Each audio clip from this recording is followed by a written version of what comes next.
जय जगन्नाथ। आज देखिवा घरे ऑर्गेनिक घी केमती बाहर करा जाए। बहुत दिन रु सर रखा ही फ्रिज रे बरफ साथी रे एटा को ग्राइंडिंग करा हला। तो ग्राइंडिंग कला पर एटा एमती एबे पूरा हो जाइछि जेंती बिरी बाटिले जेंती हुए से टाइप रो। तो पूरा वीडियो देखिवा घी केमती बनिया होछि घरे।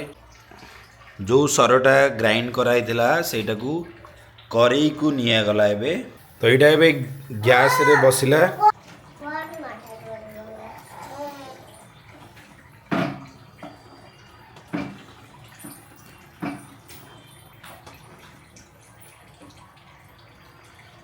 तो ये करेई रे फुटुची सर आउ ये जो देखुचंदी ये जो सर ये पाखापाखि 15 दिन स्टॉक रही सर आउ एबे प्रोसेसिंग चलची जे पर्यंत घी न बाहरी से पर्यंत एटा को स्लो आंच रे एटा को फुटिया घंटे 1.5 घंटा परे जेतेले पूरा पूरी घी बाहरी या देरु तापर सेटा को छणा है कि पुणी आउ थे गरम करा जे पर्यंत घीर नाली अंशटा न आस।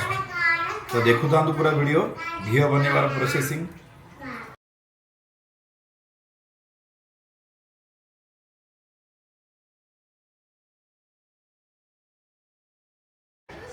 तो एबे घंटे हो गला घी फुटिबा। तो एबे देखंतु हलदिया कलर थिला आबे पूरा नाली हवा को लगिलानी। तो आउ तो एबे टाइम लागिवो निहाती आधा घंटे 40 मिनट लागिवो। यार पे समीका पहले रखते थे।